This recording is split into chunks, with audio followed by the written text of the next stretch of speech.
Hello, it's Debbie Gilbert. I'm the host of the Business Awards Show, and I'm the founder of the Best Businesswomen Awards and the Best SME Awards. And today I'm joined by the brilliant Marie Louise O'Neill. She is a Canva expert and a graphic designer who is passionate about helping businesses show up professionally and confidently online. Marie Louise has a real talent for making design feel accessible, taking what can often feel overwhelming and turning it into something simple, creative, and even enjoyable.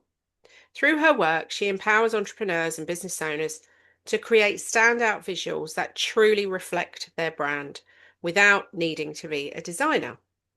So, in this episode, we're going to be talking more about how to elevate your brand using Canva, the most common design mistakes people make, and how to create content that actually connects you with your audience. And of course, we're going to be talking about awards and what role awards have played in Marie Louise's journey. So, welcome, Marie Louise. It's lovely to have you here. Thank you, Debbie. It's great to be here. Oh, it's exciting. I haven't seen you for quite a while. Um, I've but been you a did. bit busy Yeah, personally. I know. I was about to say you did give birth, didn't you, to another child, and he's coming up for two, isn't he now? Yeah, he'll be 2 in June. Oh my goodness, that's gone very, very fast. And when we talked last year about evidence, you kindly created a wonderful template for people for their evidence using Canva, which we are going to share that link again, I think, with this podcast episode. And you really have grown your reputation of being a real expert in Canva. And what I thought we'd start off talking about was your journey into self-employment began 10 years ago. So talk me through the decision to go self-employed and why you've niched yourself in the Canva space. So it's a real sort of full circle moment. There's a 10-year gap, in fact, between my eldest, who's 11, soon to be 12, and the youngest, who is nearly 2. Because the reason why I went full time working for myself was because my son at that time, the eldest, he wasn't yet 2, and I was working in central London as a graphic designer, commuting and all that malarkey, and also working part time from home. And I'd been there something like 8 or 9 years, and they were making company changes. And they wanted to move the offices, which would have meant an even more of a schlep into London that it was like the last straw of various things that had been going on. And it was like, it's very much time to move on. And so I was looking at like design agencies in Northampton, where I am. And unfortunately, none of them were geared up to working flexibly or like compressed working hours. Ideally, I wanted to do a 4-day week because when I Mm. returned to work after maternity leave, I was doing 4 days. And I couldn't afford to have more time, working more part-time than that. But 4 days worked, and ideally it would have been doing that. And it was the one thing that I just couldn't compromise on. And so although I sort of did interview at a few places, it didn't work out. So I was like, okay, well, I'll work for myself. I already was doing a bit of design on the side. I was actually doing like wedding stationery, but I'd come to the point where I was over that. So I was like, well, I've already got a website. I already have a business. At the time, it was called Lovely Designs. Mm. And yeah, I just was like, no, I want to be present with being part of my child's upbringing. If he'd been a Mm. bit older, and going into nursery and stuff like that, it would have been a different decision. Mm. So I don't regret it. That's still my biggest why I want to work for myself, is having that flexibility Mm. to be able to take time out. And it's been incredibly helpful because there has been those highs and lows where I've needed to have that Mm. flexibility over my time. Yeah, which is so important, isn't it? Family first, that's what I always say. So Canva, I can't remember when Canva actually arrived on the scene. You probably know that more than I do. I can Um, never remember the date. I have written an article about it for a brand new magazine about it, but I can't remember. It's not like dates don't really Mm, stick in my mind, but it's been going quite a while. I first heard about Canva in 2017. mm, And it was actually a design client of mine who was like, "Oh, have mm, you heard of this thing called Canva? You can have templates in it. Would you design some templates for me in it?" And I was like, "Yeah, sure," because at the time I was already doing um, branded bespoke templates in things like Word and PowerPoint, mm, stuff like that. And so there wasn't really any middle ground between using something that's a bit more simple, like Word and PowerPoint, etc., and using the more professional design programs like Photoshop and Illustrator and stuff like that. There's a really big gap, or at least there was at the time. And so I dived into Canva, set up a free account, and I was using a free account until 2019. I Oh, was like, wow. I didn't need a pro one. Yeah. And yeah, I just was using it for my clients, and it just made so much sense because I work with a lot of small business owners who are DIYing stuff themselves. And so being able to set them up with branded designs that they can edit themselves if they need to change a word or two, or use it to create another type of design Mm. for marketing. So yeah, I think it's just such a powerful tool. I like that you can have a free account forever if you so wish. I mean, obviously there's Mm. pros, positives to upgrading to pro, and it's still quite an affordable, considering all the things that you get Mm. included. So I Very just good. think it's very accessible from a price point, and you don't need to be some technical genius to use it. Obviously there are some people who are not very technically minded and may struggle a bit, but for the most part a lot of people use it to varying degrees. And that's, I guess, why you set up the lovely Canva crew, because there are people that need that support and help that perhaps Canva themselves weren't offering. I think there probably always has been a lot of resources, and in fact, there's probably even more resources now. Canva has got their like design school that's within Canva, so there is a lot of free stuff out there, and on obviously on YouTube, there's a lot there. But I think the thing is that it comes down to networking, and of course, you know all about that, Debbie. But it's about, you want to work with someone that you get on with, maybe that you know in some way. There's that personal touch. So sure, there's lots of, even now there's lots of people who are teaching Canva and probably have their own memberships as well. But it's about being you, and, showing up and giving your expertise. So in my case, it's very much that I've got, over 20 years experience as a graphic designer. I studied branding and packaging a long time ago now. And so I use all of that knowledge and combine it with Canva to be able to try and make it easy to understand. For me, it's about democratizing design. Yeah, which is really, really useful, I think. Because, business owners now have to be so good at everything, I always think. Everyone tries to be good at design, building a website, dealing with social media, trying to write their ward entries, trying to write copy, you know, sorting out your leads. And there's just so Yeah. much, isn't there? But there are some tools that you can use in Canva, and when you work with somebody like you, to create some templates so that that's going to save you time, and it's had the eye of a designer over it to begin with, which I think makes a real, difference to people who are a bit time starved. But what are the mistakes that you see people making using Canva?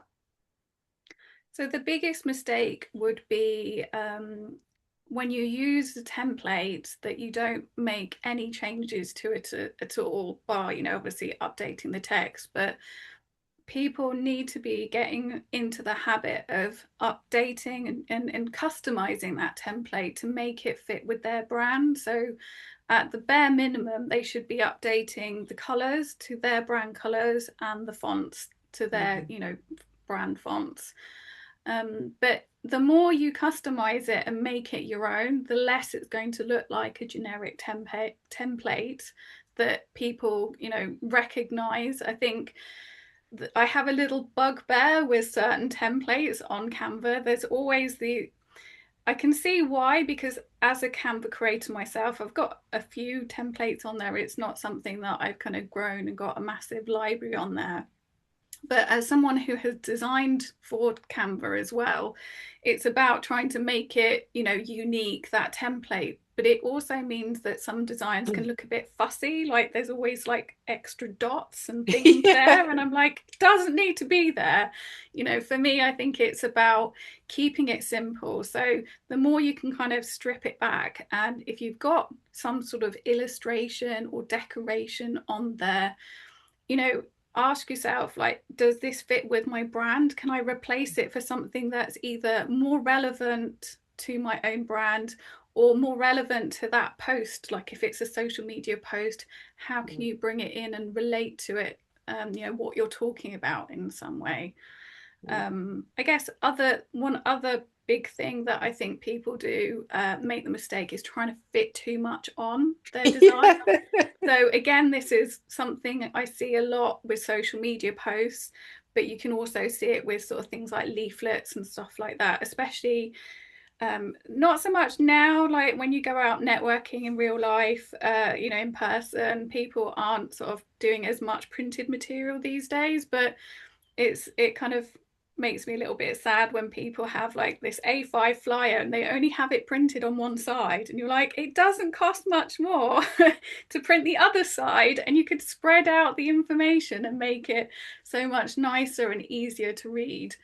So yeah, putting too much onto the design, and just it just gets, people can't read it, it's too small, it's too crammed. Yeah. Yeah. Yeah, the temptation to vomit all over the page, as I put it. Just putting too much there, and people, it's just total overwhelm. And you often see these things where they've got like one font at the top and another font at the bottom and different colors. I mean, what are the key elements really that make a brand visually consistent and recognizable? What should people be doing when they're using Canva?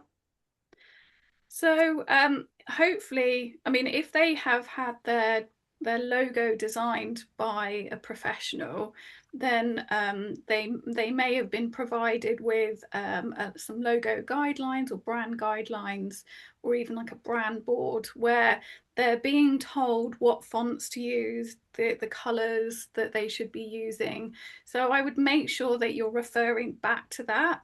If you don't have that for whatever reason, or you've DIY'd your own logo, I would say make sure that you take the time to do that. There are lots of great templates on Canva where you can put in your logo, and you can use the color dropper to figure out what's your colors.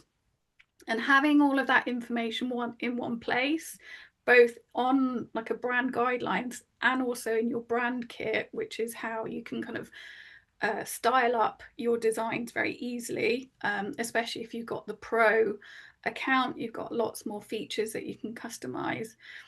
But the big thing is making sure you're being consistent. So, for me, whether it's a good brand or it's very clear it's a DIY brand, that aside, from my own sort of design discernment and opinion, um, even if you're just working with what you've got for whatever reason, if you're consistent and keep it simple with those fonts, so making sure that you pick a couple of fonts, and that's what you use, and you try and use it across whatever platforms you're working with. So if you're sending out email newsletters on your website, ideally you're using those same fonts again and again.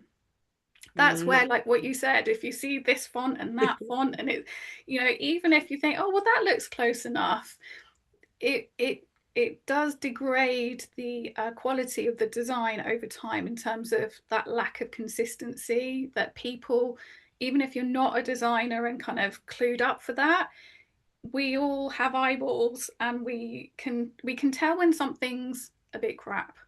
We might not be able to explain why, Yeah. but we'll know we can tell that when something doesn't look as professional as it could be. Yeah, it's true actually, because there is a lot of stuff now that looks amazing, and then you put it up against something that looks like a school project. I always use that terminology. You look at something, you think, Yeah. gosh, a 5-year-old could have done that. Well, I do hear it occasionally where someone goes, "Oh, I got my 16-year-old daughter to do this. I'm so Oh. proud." And you're like, "Yeah, it shows." Let's talk about AI because AI is impacting the design industry. So let's hear it from you. What's your thoughts about AI, and are you using AI? So I use the AI that is inbuilt in Canva. There's a Mhm. lot of AI that you might not think is AI. So like the background remover tool and things like that is all AI powered. I do use text generators like ChatGPT. I've just recently been trying out Claude and also Canva's Magic Write tool. I don't Mm. use it loads, but I don't feel like I'm a natural writer. Hmm. How I think I was trained to write emails very formally, like they were a letter. So Mm. I haven't really unlearned how to do that. So when I write, my natural form is to be quite formal. So to get my tone of voice across of like how I want to Mm. appear in the written word, I feel like I need a little bit of help with that. But I always make sure that I check it over and see, would I actually say Say this? that. Mm. So I very rarely would just be like, or don't think ever would just be like, oh, there we go, that'll do, done. Mm. Um, I guess like because of my experience of using Canva and really embracing it as a USP for me, as a real niche for myself, and you could argue that there's lots of designers out there, maybe not so much now. I think people are a bit more aware of the role Canva has within the marketing and design Mm. ecosystem. But certainly back in 2017, when I was really embracing it as part of my service, a lot of designers were generally very dismissive of it. Mm. I'm sure some designers saw it as maybe a bit of competition for their own designs because people would be like, no, no, I'll just do it in Canva. Mm. Um, Whereas I think if you treat challenges or things like this as an opportunity and approach it with a bit of curiosity and ultimately, putting in a prompt, whether it's for an image or a design or text, it's so Mm. much about how you craft that prompt, but Mm. also how you give feedback, what's your opinion on it. And so there is still like that, again, that discernment of knowing what is a good outcome and what needs refining. Mm. Yeah, I mean, I don't think graphic designers are going anywhere soon, do you? I think we're still going to need people No, like you because you've got the knowledge, the experience, and the training. I think there will definitely be people who will peel off and go, I'm going to use AI to create it. But if they are using AI or using Canva but not wanting to get help from a professional like myself, they're never going to be my target market anyway, Mm. because they either don't value the expertise I can share to help them make it better, whether it's DIYing it through learning in my membership or having a design session and getting them set up right. That's fine. They can do what they want to do. And when they're ready and understand that value, then they can work with someone like me. So Mm. I don't see it as a competition or an issue, because it's just a tool and it's about how we utilize that. That's Yeah, it for me. no, it's good. It's really good feedback, that. So let's talk about awards. You've done a mix of awards. You've done more specialist design awards, digital awards, Best Business Women awards, and the Carer Awards. So let's talk about all of these different awards and what they've brought to your business. So shall we start with the industry ones and the Digital Women Awards? What was that like? Yeah, so the there were two design awards that I set up. So 2023 was the year where I'd really just got myself out of my comfort zone and applied for lots of different Mm. awards. I say lots, it was probably about six in That total. is quite a lot. Um, and yeah, so I think so with the design awards, there was one that was called Creative Pool Awards, and I didn't place in that, but I wasn't terribly surprised at that. Mm. And then I got bronze for Indigo Design Awards, which was an international awards. Um, and then Digital Women Awards, I applied for freelancer. I would have applied for the Graphic Design Award, but I was a last minute ninny. Run out of time. So I was like, fine, Oh, I'll you just didn't have do the enough freelance. time. I don't know why I applied for the freelancer first, not the graphic designer, but I did get runner up in the freelancer category. So that was amazing. I got a certificate, which is somewhere. I need to find it. um, yeah, and that was the year also that I won the graphic design, the Silver Award for the Best Business Women. So I was Yeah. so proud of that, and the lovely Annie Armitage, who's a brand photographer, and she won gold that You year. did. Yeah. And funny enough, we were room sharing. Oh, but that was weird. I didn't know that. Yeah, we were sharing a room. So like she was zipping me up and I was zipping her up and we were Yeah. like cheering each other on. So I was very chuffed for her. And there was a few other design friends that also got silver alongside me. So yeah, and that was the second time I'd applied Mm. for a Best Business Women Award. So I know you've talked about how there is, like in terms of awards and applying, like how does it work? That was the second time I'd applied for the Best Business Women Awards. And I think maybe it was 2 years prior to that that I'd applied and I didn't get it. But you did kindly provide some great feedback. And I wasn't mad about it, to be honest, because it was useful. It was useful experience to Mm. understand where was I at with my business and yeah, I think you need to be in the right headspace a little bit, but I think there's Mm. also things that you can do to make the most out of your, application. So I certainly learned a lot through that process and like how I wanted to approach applying for the various awards. Yeah, and I think, I love it when people do re-enter again because some people do get very sulky and they never come back. They're like, "Rah." And we try and give people feedback. If they ask for it, we give it to them.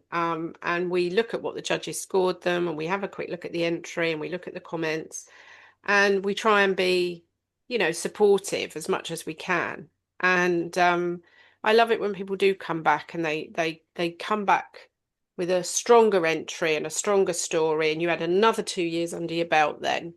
Mm. And that's, I guess, where we sit in the award space, because for us it's about we can't shortlist everybody. And Mm. if we did that, then we wouldn't be a credible award, you Well, know? absolutely. I mean, and that's why I've quite deliberately not reapplied for Yeah. this year and last year because I just knew, I was taking a bit of a step back from my business. I was still running my business, but dealing, having a young child and Mm. a Your baby hands and are things like full. that. Sorry. Your hands are very full. Yeah, so at the moment I'm still in that rebuild phase of after impact of having that second child has had on my business as well as other personal challenges. Mm. And so yeah, so this is not the year that I will be applying for many awards. And in fact, the Carer Award that you mentioned, that was a Digital Women Award, one of their Mm. categories. That was one that I kind of decided to apply to for a bit of a whim because I was like, actually, you know, it was very relevant for how things were going last year in terms of what, what I Mm. was, my caring responsibilities, not just as a mum, but also my husband who's got rheumatoid arthritis and the challenges that was bringing up when he was having quite a flare up. So yeah, I did win it. So I've got it here. I came Oh, prepared. wow. um, Amazing. That's and it was lovely. just, I was so touched to be able to, I was a finalist, and then when at the ceremony it was announced, I got very emotional. It meant a lot to me. Um, so yeah, it was just something to celebrate that actually I still have a business even through very challenging times. We Mm. all have our stuff that we're dealing with in the background, and we don't know what's going on in someone else's world. So for me to put myself again out my comfort zone and go, well, who knows what will come out of it. And yeah, I was just delighted to be a finalist, let alone winning. Mm. And that's a really lovely award to have. So I didn't realize they were doing that category. I think it's I a think really it was their second time they were doing that category, and I'm not aware, there may be other awards that have a similar category, but I've not known that in sort of within the no. business world. But it was a really nice category to include, and to recognise that there are people in business who are trying their best in their business, as well as dealing with what life throws their way. And how do you manage to juggle the responsibilities of an older child and a young baby with the business as well? What are your little secrets to that juggle? So it comes back to the reason why I want to, that I work for myself, and it's that flexibility.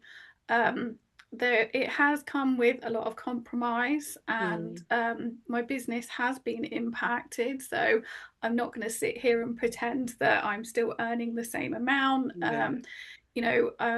It has had a massive financial impact on my business and us as a family. Um, but it comes down to sort of what's your priority, really. Mm. So it's actually shaping how I see the future of my business.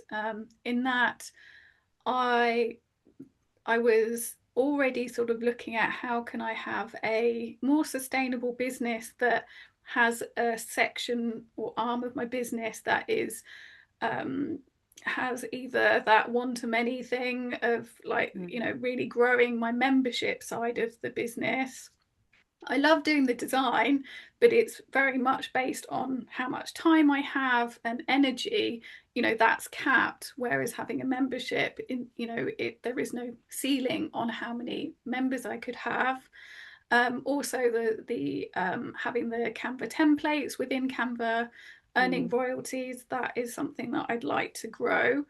Mm. Um, so yeah, so being able to have a bit more of a balanced business, so not all of my eggs are in one basket in terms of like what service I provide, so that as my parents get older, my husband's parents, to be able to future proof that I Mhm. could take time out and continue to be flexible, but whilst not having such a great impact on my earnings.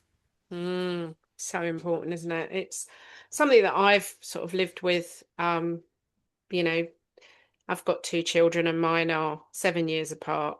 And I already had the business when I had the second one, like you. And it was that juggle with two children that were virtually different generations, really. Um, and then I cared for my parents, and now I'm back caring again because I have someone living with me with dementia. So it's kind of gone full circle again. But having a business always gives you that flexibility to be able to prioritize family commitments. And I think that's so important in life, really, that we don't get that flexibility when we work with someone, do we? Yeah, and so at the end of sort of towards the latter end of last year, my dad had fallen and broken his hip. So just when I was sort of thinking, right, September, October, I'll like finally get my year going. I was then sort of helping support my parents with that, and there was a lot of like going initially, visiting my dad every day in hospital, and then it was sort of helping, getting him out and taking him places, in a wheelchair, and then later Mm. with a wheeled walker. And it's really been only about I think 4 weeks ago that I handed back my dad's car because it was, they gave me his car to be able to, come round to their house every day and run him around and stuff. That was like, you don't need me to be working at your house anymore. I'm needed at home. Like my husband, who's the main like carer of our toddler, he needs me around to be sort of to help and just sort of can you just watch over the very climby toddler while I go to the toilet? So Oh, things I like that. remember those. Yeah, it's very, very difficult. So let's just recap on the services that you offer at the moment. So if people are needing help with Canva, what sort of services do you offer right now to people? So there's three main things. So there's I offer training to teams. So for larger businesses, like in-house marketing or that kind of thing, I offer bespoke training sessions online. I've done a number over the years. So that's something that I'm looking to grow because I love teaching people, and it's certainly an area that could have some really great impact. Um, for those that are looking to really kickstart their marketing or having a specific project in mind where they don't know where to start, I've got a service called Get Your Designs Done, and it's like it does what it says on the tin. So that's held on Zoom. I design in my client's Canva account ideally, so they get to keep all the designs. Anything that we've worked on, it's theirs. The session can be recorded, so it's like their own personal Mm, training as well. And it's amazing because we can get so much done in a 90-minute session or a series of sessions, and they're good fun. So they're great for those like design, business owners who want to be involved in the design process. It mm, works really well for them. And for those that are DIYing in Canva but want a bit of support, then there's Lovely Canva Club, which is my membership. So I have a lot of live sessions as well as they're recorded and a library of past trainings. So I launched that in January 2020. So I've been running it a long time, even before the pandemic when everyone went online. And I still love it. I'm really sort of enjoying building that community of they're mainly small business owners, but we do have a couple of sort of staff members like in-house marketing, VAs, that kind of thing.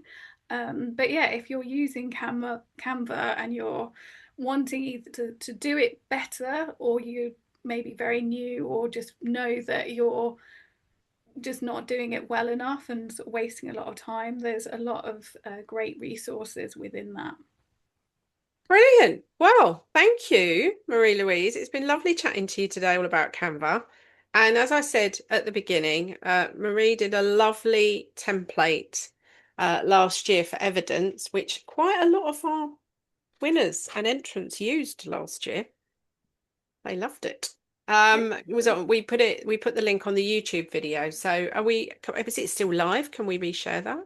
Yes, you Yeah. should be able So to. we'll If there's reshare it. any issues with it, do let me know and Yeah. I can just make sure that it's still active. Yeah. But yeah, That was really good the way you set that up for people to help them. But definitely, if you are listening to this episode and you need help with Canva, I can highly recommend Marie Louise. She is a font of all knowledge, and you've got all of those different ways that you can work with her. And we'll make sure all those details are in the show notes. So thank you for joining me today. I wish thank you you. every success. And And I'm you. sure that awards will be coming back to your door at some point in the future. So thank Yep, I you. think next year I'll be dusting off my award Brilliant. applications. Thank you. Thank you.